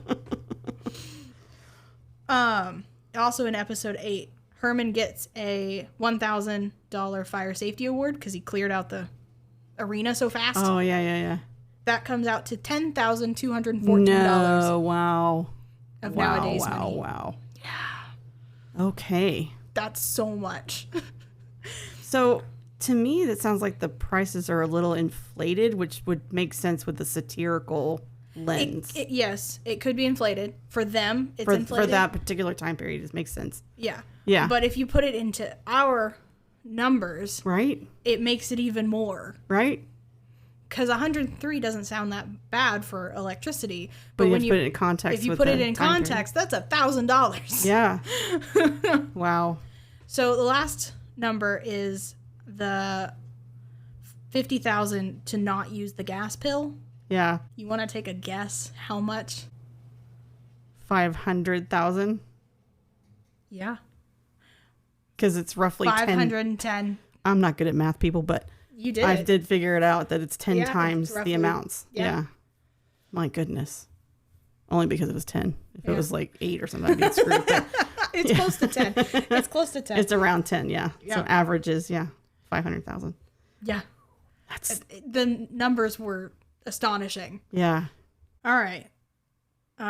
So slang of the time period, because it's 60s. So there's a whole chunk of slang. Some of it's not actual slang. Some of it's just idioms. So like this in the first episode, chopped liver. I decided to look that one up. Okay. It's one that is insignificant or not worth considering. They've slowly traced it down to the 1954 TV show from Jimmy Durante TV show. Okay. That was his show. So he had made a reference to chopped liver. Now that ain't chopped liver. Well, can you get a context? Do you understand the context of it? Yeah. An actual, it's a dish. It's a Jewish dish. Oh, no, I was taking it from a butcher's perspective and that. No, it's a Jewish dish where it's chopped up. Does it have value in the Jewish culture? I'm not sure. I didn't look too far. I ran out of time. Okay. Well, people can comment on that. Right? Let you comment on that. Did not know that it had Jewish. There's actually several Jewish things throughout here. Oh. I mean, I think Fred Gwynn is Jewish, but I'd have to look that up. I don't know. Anyway. Okay. So also in episode 1, I think it's Lily says that the party's going to be a gas. Oh, yeah. So a gas is something that's thoroughly entertaining, enjoyable, or amusing. Like nitrous gas from the dentist? No, it's not like that. Huffing? No. Oh, okay. Wrong kind of gas. But it was slang of the time. Yeah. I noticed they used, I think we talked about this in I Love Lucy, so I didn't write it down, but I think they also used the word fresh. Did he get fresh with you? So we mentioned that, and definitely. Yes. I knew it was one of, we'd already talked about that. Yeah. Also in episode 1, there's 2 more for episode 1. I think it's Grandpa who says Roger Wilco. And then he walks away. So that's procedure words for radio telephone. Yeah. And it means I heard and I will comply. Yeah. So Roger, yes, then, I got it, and will comply. Yeah. That makes sense. Yep. Last thing is, I can't remember who said it, but somebody says the word fink, F-I-N-K. Mm-hmm. And that means to tattletale or snitch, or to be a snitch. Mm-hmm. Generally someone who betrays another. I'm getting a memory of watching The Rascals. I don't know if you know what The Rascals are. I think so, yes. It's a band of kids that are, Yeah. Anyway, I think that's also used in that. It's probably used in a bunch of shows I've seen, but fink is likely used in that show. That's where my neural pathway went. So yeah. I have 4 more slang, people. I have 1 slang. Okay, I have 4 more slang. You might double up on me, but I might. I'm waiting to see if you mention it. Okay. I think it's Lily who mentions that she's going to go get a fresh flagon. A fresh flagon refers to a large bottle, typically glass, that is used to hold fresh draft beer. I knew it had to do with alcohol. I knew it had to do with alcohol. Flagons are used to transport and store draft beer for consumption at home and other locations, ensuring a fresher taste compared to canned or bottled. That's like getting a keg. Like getting a keg. Except the keg is a huge drum of beer. I mean, that's what a keg is. But it wouldn't be called a flagon. The way you described it, a flagon is like a personal... I'm not sure how big it is. It's a large bottle, typically glass. Who knows how large that is? Oh, now I'm thinking of moonshine jugs. I think go bigger. I mean, how would you carry it I have no idea. Right? I didn't look up images. And also, who knows if she actually is getting it. I don't know that I've ever heard of flagon. I hadn't either. That's why I looked it up. Flask, not flagon. Okay. Right? I wonder if that's from from an Irish perspective. I'd have to look that up. I don't know. Have to look it up. In episode 7, beatniks are mentioned. Mm-hmm. So beatniks were members of a social movement in the mid-20th century who subscribed to the anti-materialistic lifestyle. They rejected the conformity and consumerism of mainstream American culture and expressed themselves through various art forms such as literature, poetry, music, painting. They also experimented with spirituality, drugs, sexuality, and travel. I grew up with the word beatnik being, those are some bad people. You don't hang out with those people. Yeah. So the term beatnik was coined by San Francisco Chronicle columnist Herb Caen in 1958 as a derogatory label for the followers of the Beat Generation, a group of influential writers and artists who emerged during the era of the silent generation's maturing. Ooh. From as early as 1946 and as late as 1963.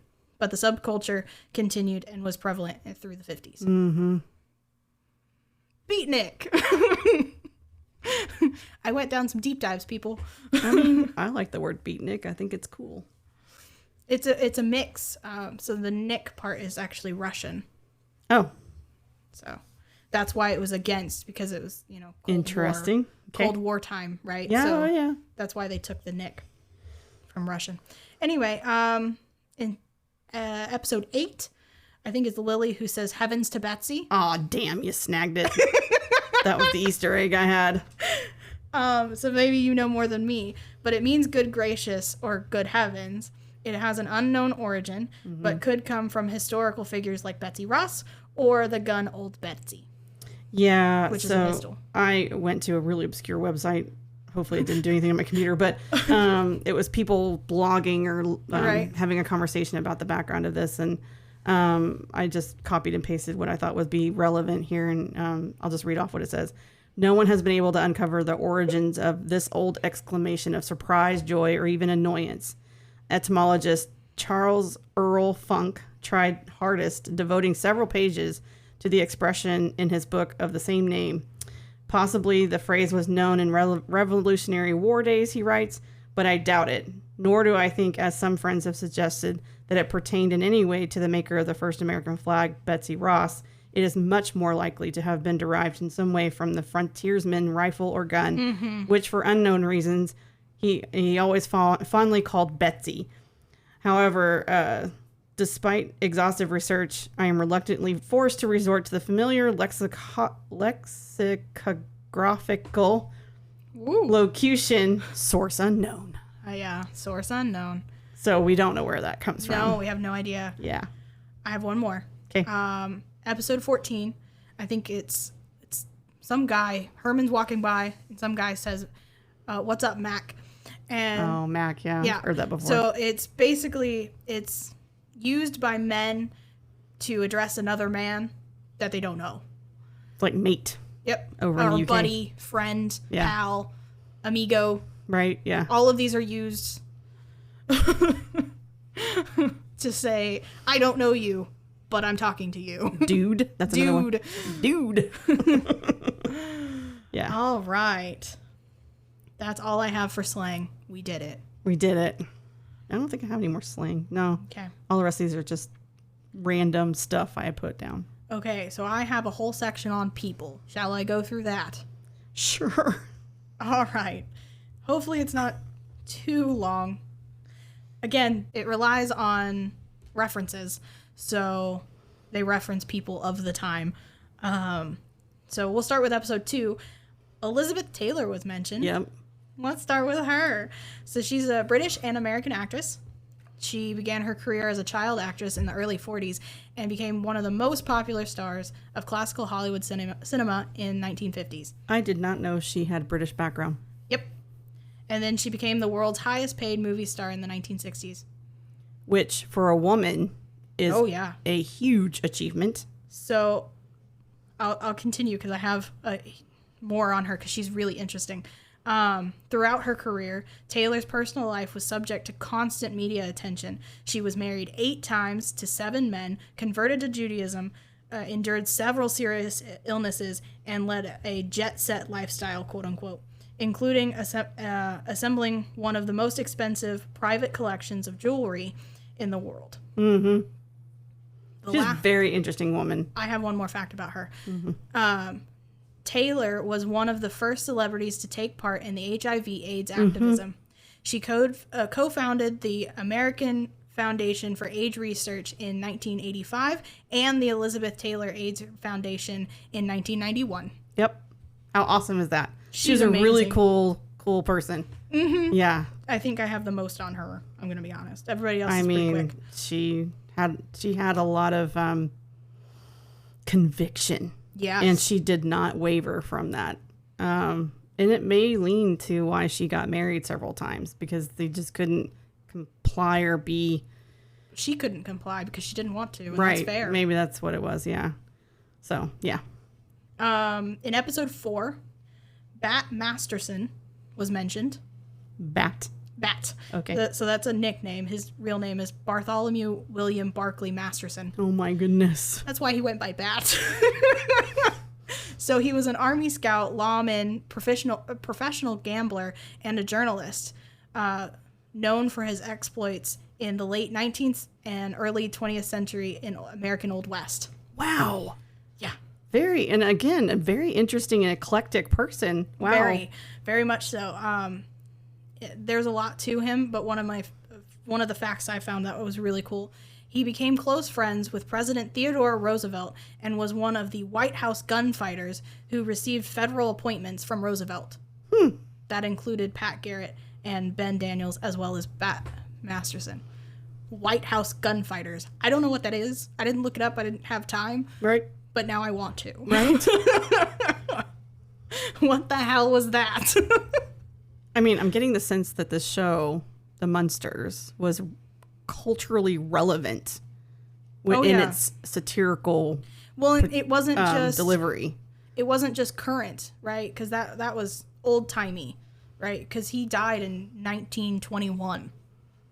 Mm-hmm. So it's not just the 1960s. I mean, we've older. had some references that are pretty old, like the Puritan costuming and stuff like that. So they lean on that. Mm-hmm. So in episode 7, Don Amenche. Okay.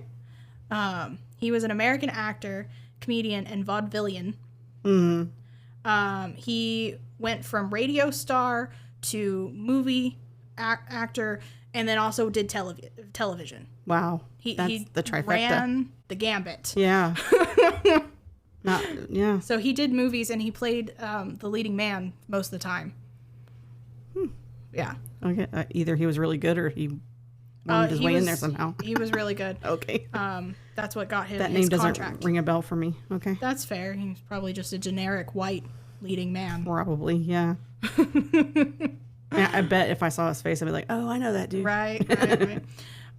So in episode 8, Albert Schweitzer is mentioned. So his real name is Ludwig Philipp Albert Schweitzer. He's German and French polymath, quote unquote. So a polymath is somebody who has a bunch of expertise in a bunch of different things.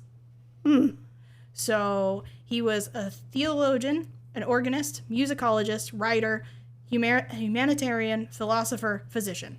Wow. He was born in 1875 and died in 1965. So I'm getting the sense here that the reason these people were mentioned, they're timeless, that's number one, but also they're good people for the most part. Maybe, I don't know. Some of them were just mentioned offhand, like a quick joke here and there. I know, but there's a point to it. Mostly by Grandpa. Yeah, and there's a point to it because this is a satirical thing, so everything has a point. Yeah. Now I'm going to have to go back and watch everything all over again with this lens, but there's a reason why these particular people are highlighted, and my only guess is that they are all polymaths. They're all good people. Maybe. They've all I don't know. Like, I don't want to say lived a very spicy life, and yeah. So in episode 11, David Niven was mentioned. He's an English actor, soldier, memorialist, and novelist.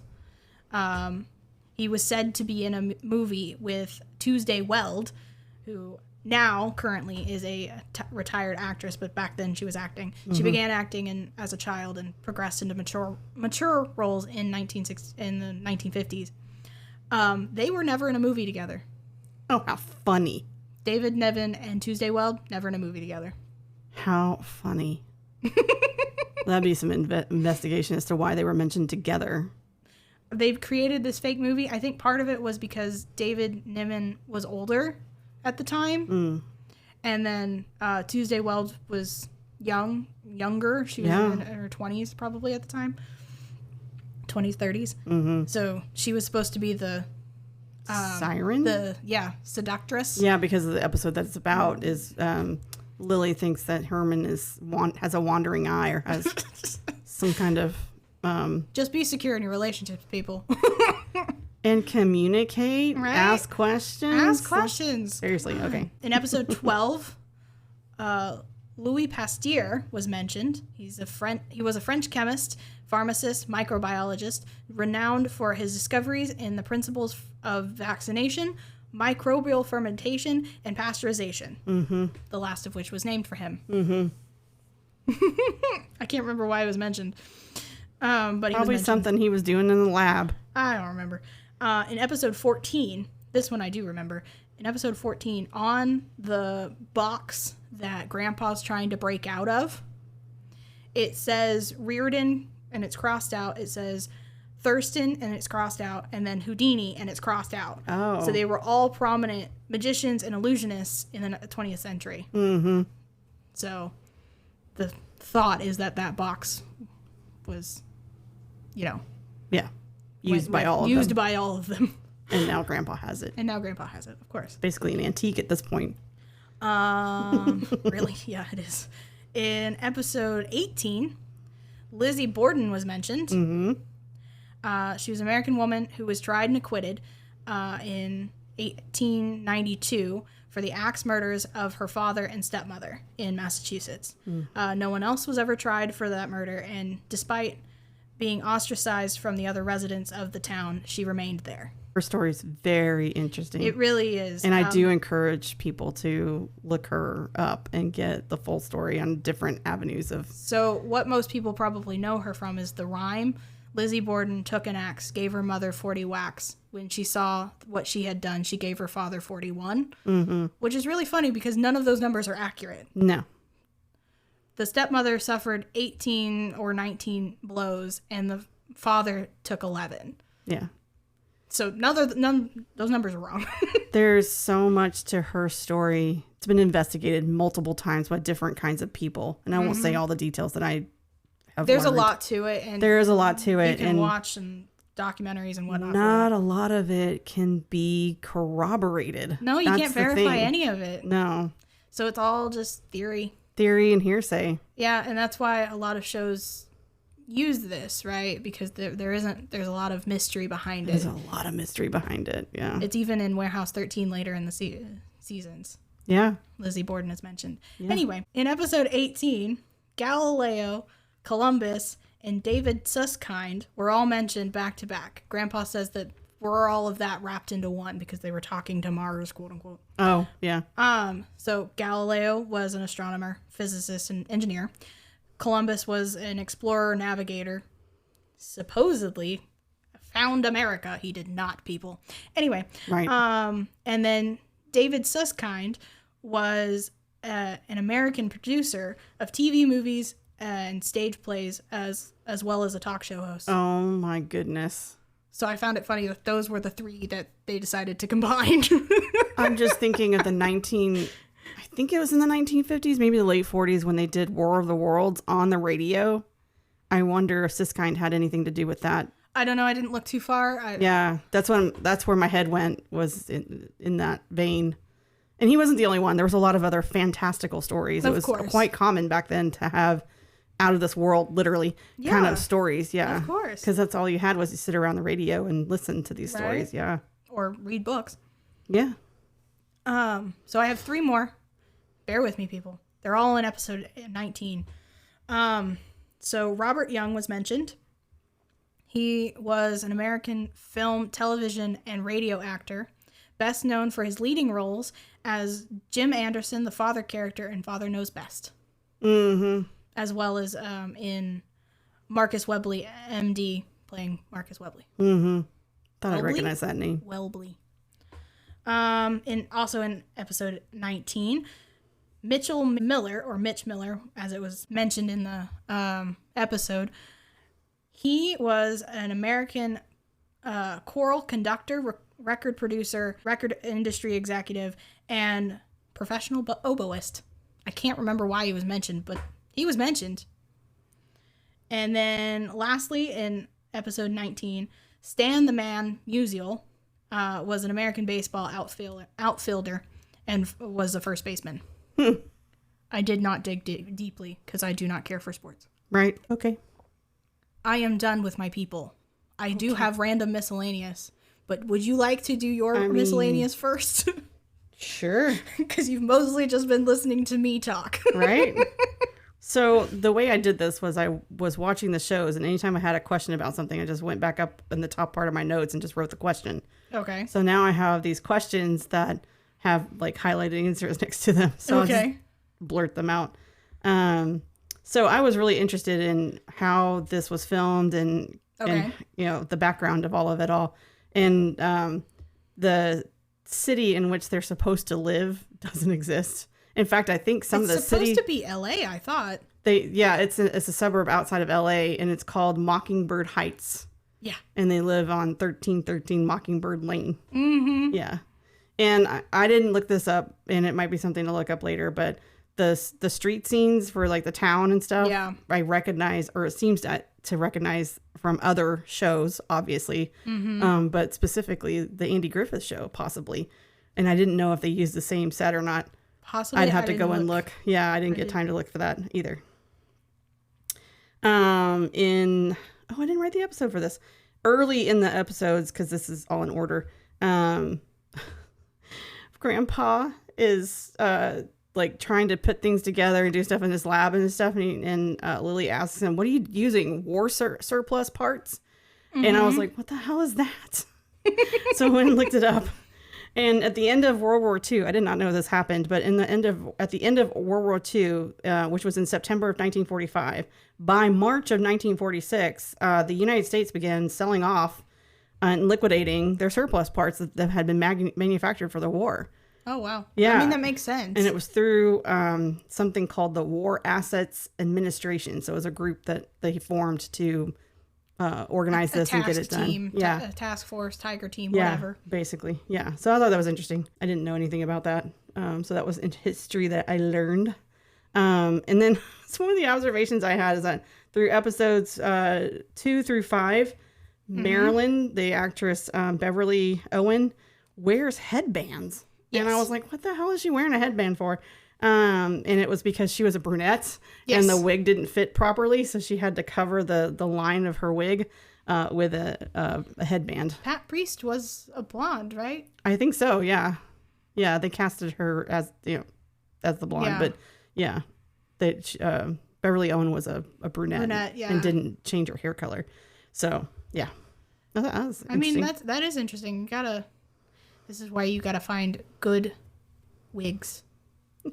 Well, now they're better made, I would imagine. Right? Yeah. Well, technology. I mean, if you're gonna be a leading role, pay for some wigs, people. Or just get your hair colored.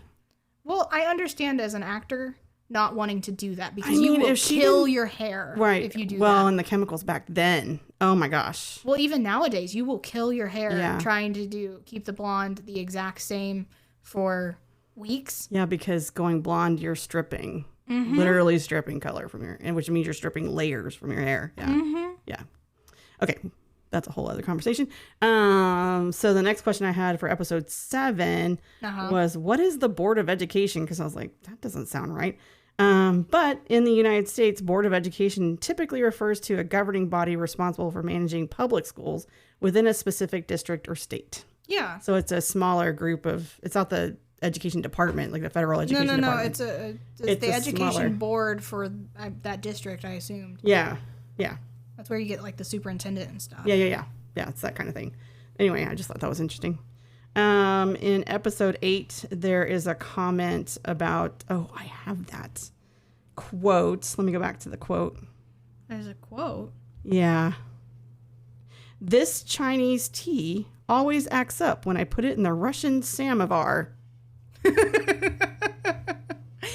And I was like, okay.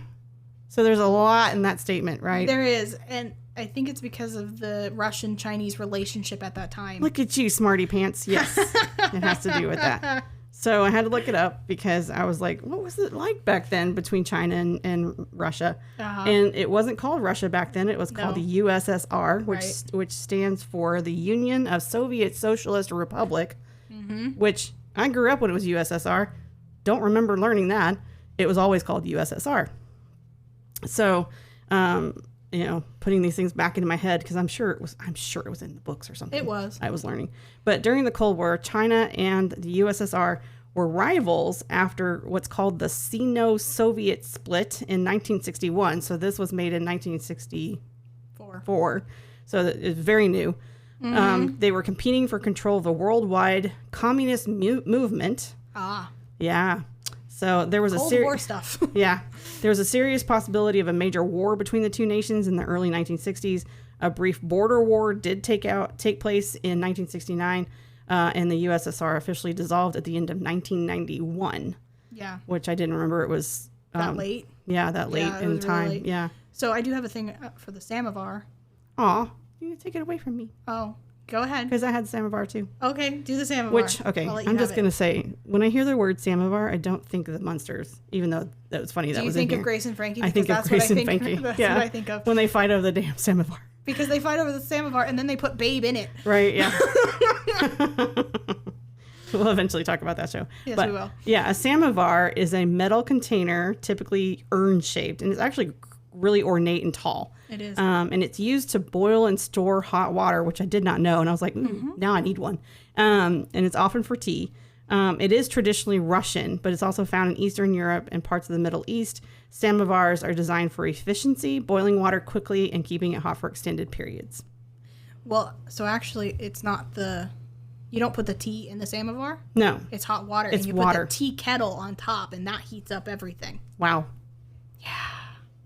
Now I want one. Okay. If we find one. Yeah, I have not seen one at an antique store. So that would be interesting to try and look for one. Maybe. So, yeah. Let's see what else I have. Do you have any more miscellaneous? Because I have one. Or I have more. Yeah. So, in the episode 10, singles ads were talked about with Grandpa trying to get dates and stuff. And I was like, when did singles ads come out? Because, I've grown up with technology changing. Newspapers became to be. That's when they started. Actually, it was back when printing. Yeah, it was way back. Whenever we started printing things, single ladies in your town want you. That's when that started. I don't want to be a Spencer anymore. So singles ads in newspapers, also known as personal or matrimonial ads, have a long history dating back to the 1700s. Wow. They were a common way for people to find partners before the advent of online dating and apps. Early ads appeared in newspapers like the Boston Evening Post in 1759. Later, the Public Ledger in Philadelphia was the first to feature them regularly. So, yay, U.S. Newspapers like the New York Herald also carried them, often on the front page. Front page ads. And then it is mentioned the Village Voice, yay, queer, was known for its diverse personal ads, including those for gay and lesbian singles. Singles news publications also emerged, like the Singles News, that's the name of it, catering to a broader range of singles. So I thought that was interesting. That was really interesting. Another thing that was mentioned in episode 12 was Dear Abby. Did you catch that? I did. I didn't look it up because I knew what it was, and I have a shit ton of trivia. Right.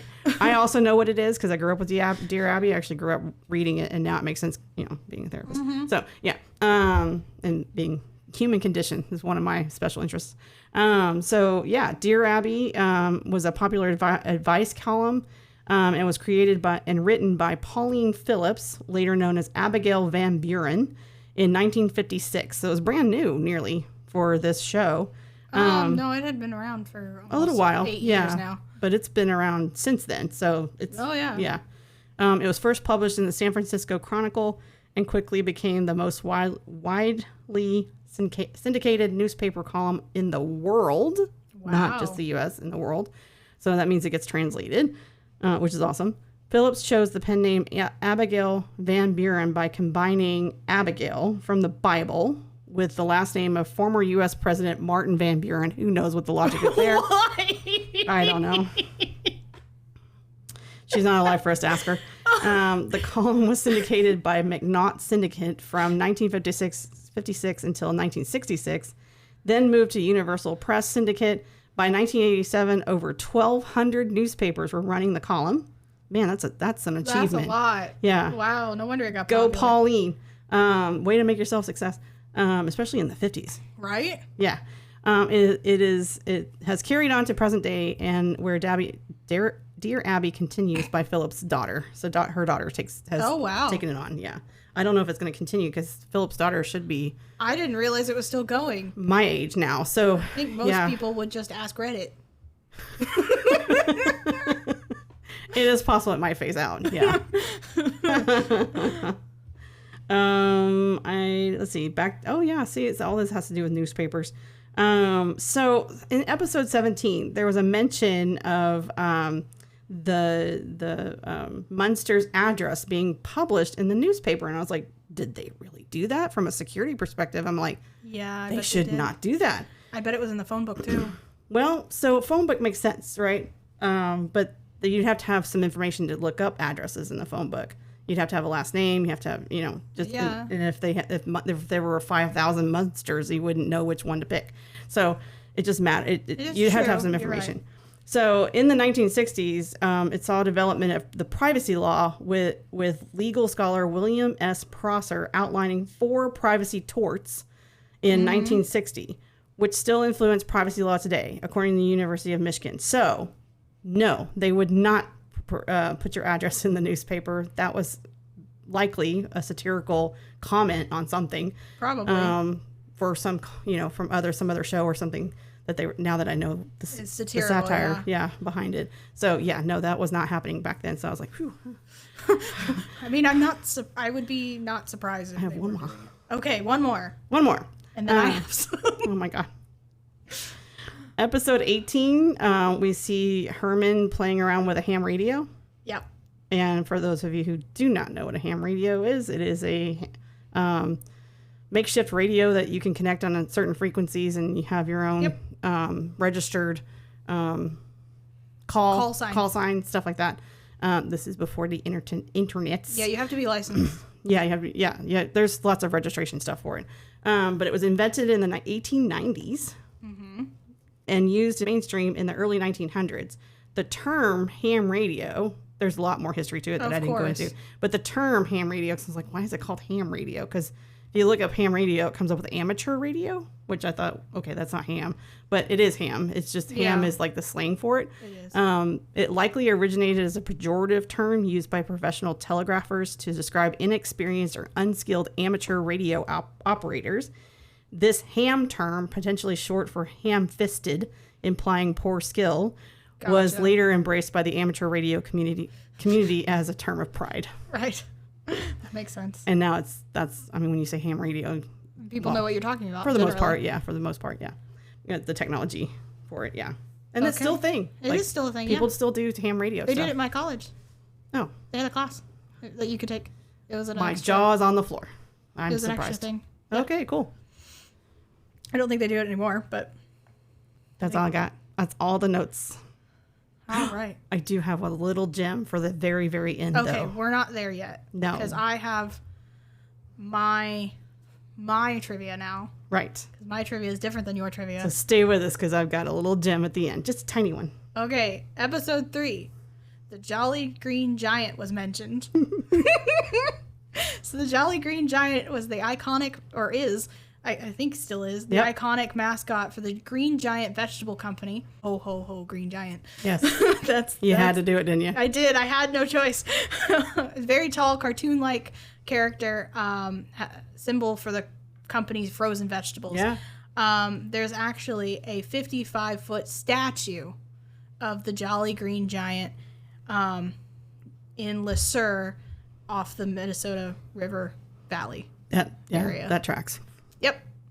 Also in episode 3, Marilyn is wearing a bonnet dryer that gets super expanded, blown up. You can still get those in antique stores. You can still get them. So the bonnet dryer was introduced to consumers in 1951. This type of dryer worked by putting a whole thing over your head, your hair, and then a tube would attach to the dryer. And then your hair would get the heat all at the same time. Mm-hmm. That was the benefit of it. What many people think of nowadays are the hood dryers, the plastic ones that were actually installed into places. But these were the travel ones. Mm-hmm. It's really cool. It's a cool device, actually. It is a really interesting device. Yeah. So in episode 4, the Late Late Show was mentioned. Yeah, I tried to look up information on it. I could not find anything on this dude. So I couldn't find much either. However, what he was talking about had to be the non-hosted horror movie show from Channel 6 in Milwaukee.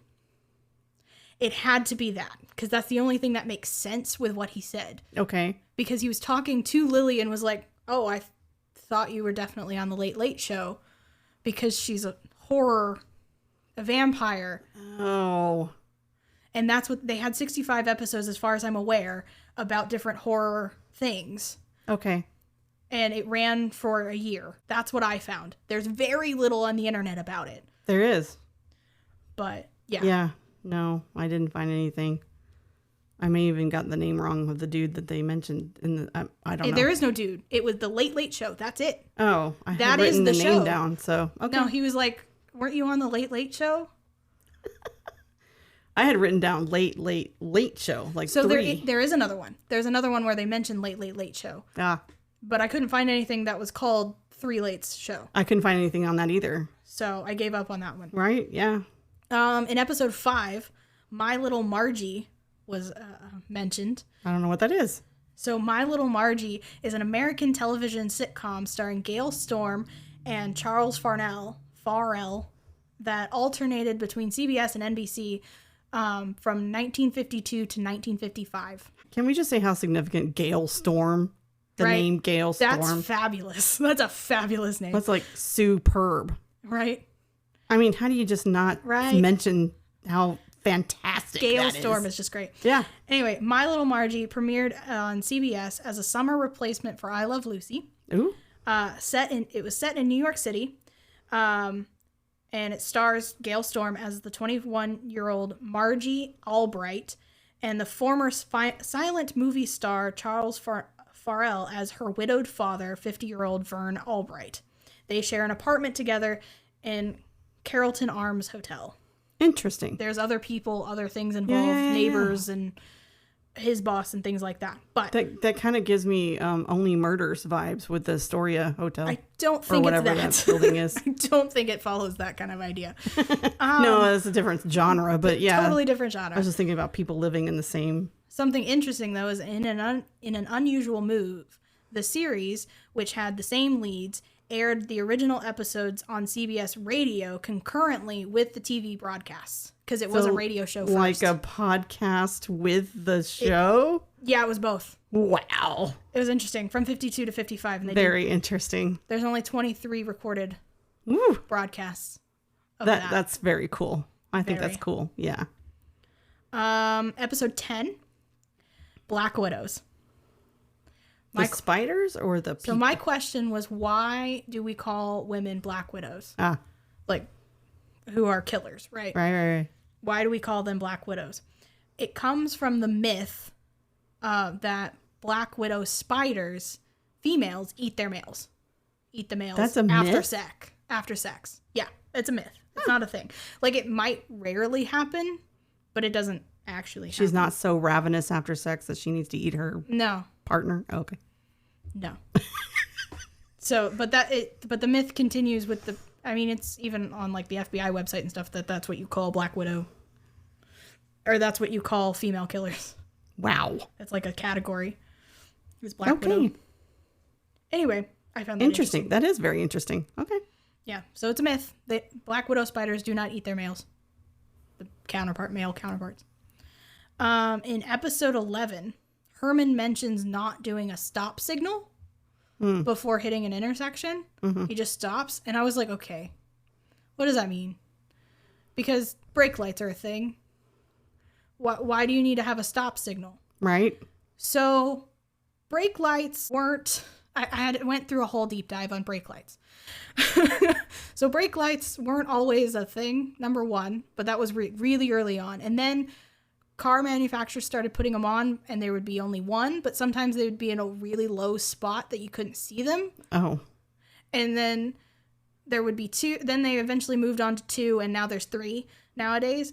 So I think what he was talking about was what we would consider now a bike hand signal. Yeah, that's what I was thinking. Which is... You have to put your arm out the window, though, so, to do that. You have to have your arm out the window, and you have stop is... I'm going to stop is arm down. Right. I'm going to take a left turn is straight out, and take a right turn is straight up. Yeah. That's the idea. Very interesting. But, yeah, it's crazy. That it would still be I'm not sure why he said I forgot to do my stop signal. Huh.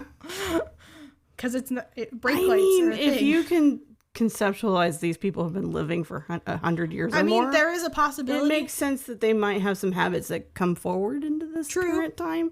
True. Yeah, okay. True. You might be right.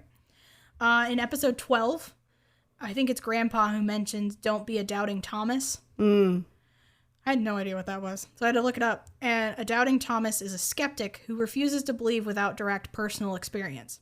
It's a reference to the Gospel of John. I knew it had a Bible reference.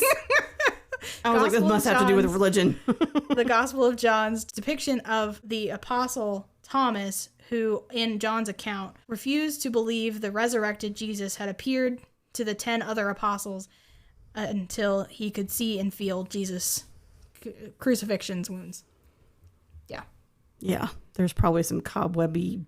oh yeah, I didn't want to go. Oh no, in my head, I'm thinking some sort of dark closet somewhere with all that's like in there. Locked away.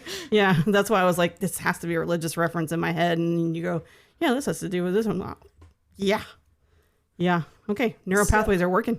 All right, I have 4 left. My goodness. I know, I told you it was a lot. My seatbelt's getting tight. Let's just go. Okay, in episode 12, Grandpa puts a blanket over Marilyn after she falls asleep, and it says Custard's last stand. So that's a battle. That was a battle in the Great Sioux War of 1876, and it was the Americans fighting over the Lakota and other Plain Indians' land. So yeah, I don't want to get too deep into that one, but yeah. Yeah, wow. In episode 14, I can't remember who's reading this, but somebody's reading The Murders of the Rue Morgue. That's an actual short story by Edgar Allan Poe. Ooh, neat. That was published in Graham's Magazine in 1841. Very cool. Some of them are short. Some of my trivia is short. This next one is not. Oh my God. So in episode 15, celery tonic. Yes. I thought that was a funny thing. Because he didn't put any celery in it at all. Well, so celery tonic is a thing. It is a thing, but what he was making on screen was not that. Well, I think it was supposed to be a play on Dr. Brown's soda, which is celery. It's still around. It's mostly sold in New York, I think. It's also got the new nickname Jewish champagne. It's very common amongst the Jewish community, apparently. Apparently, it's a lot like ginger ale. Okay. It was first produced in 1868 in Brooklyn, New York, and it's served in New York delicatessens starting in 1869. That makes sense with the scene, because... but it's supposed to, help... Digestion. Yeah, that makes sense. Relaxing. Especially with the soundtrack that was aligned with that. Right. His gut gurgles and yeah, I think he even has a small burp, something along those lines. Yeah. So the Food and Drug Administration objected to the celery be calling a tonic, so that's why it's called a celery soda. No. Okay. Sounds like it would taste really good. Maybe, I don't know. It's still sold. We'd have to find it. I was gonna say, let's go to New York and go try it. I mean, it might not just be sold in New York. That's what they mostly talk about because that's where it started. Wow, okay. Last thing, I promise. Episode 18. Diathermy machine. What the? So that was mentioned. Is a diathermy machine. And that's a treatment that provides heat to your tissues. Yeah. It helps relax muscles and joints, reduce swelling, improve blood flow, things like that. It uses radio and sound waves to warm up the tissue beneath your skin. And this thing exists. This is a real thing. This is not a fake thing. This is a real thing. Interesting. Okay. And I looked at it comparing it to a TENS unit. Yeah. So a diathermy uses high-frequency electromagnetic energy to generate heat deep within the tissue, while a TENS unit uses low-intensity electrical pulses to stimulate nerves on the skin. So it sounds like science versus woo. But I know, but it's not. No. I could grasp some science behind the diathermy. Yeah. Hopefully I'm saying that right. I might be wrong. I don't know. I'm going to have you tell me the word so I can look that stuff up myself. Okay. So can we loosen our seatbelts now? Yes, I'm done. Okay. I am out of trivia, I think. Have you exhausted all wells? I've exhausted our audience. Are they asleep yet? Hi. I hope not. Wake up, people. I've got the gem at the very end here. All right, the gem. Let's go. The gem is that you can actually visit the Munsters' home. Oh, yes, because it's a real home. It is a real home. So Sandra and Charles McKee have recreated the Munsters' home in Waxahachie, Texas, where they allow tours and hold mystery dinners. And the house has the features of the studio version. And they've been updating it and updating it and updating. Does it have the Raven clock? Very likely. It has all the details from the harp to the phone booth, Dragon's Lair, stairs, all of it. You can actually find that on munstermansion.com. And cool. if you ever make it to Texas and you want to visit there, they are still open. They're still holding tours, and it's still available. So very, very cool. I know. I thought that was pretty interesting that they got so into the show that they recreated the home. So, yeah. All right. This was a long one, people. It was a long one, but it was fun. It was fun. Yeah. It was fun. Hopefully you enjoyed it and you enjoyed all the trivia from this time period. My goodness. So much trivia. All right. Thanks for hanging in there, guys. Let's let you go. Okay. Take care of yourselves. Love yourself. Have some compassion. All right. Thanks. Bye, everybody. Bye.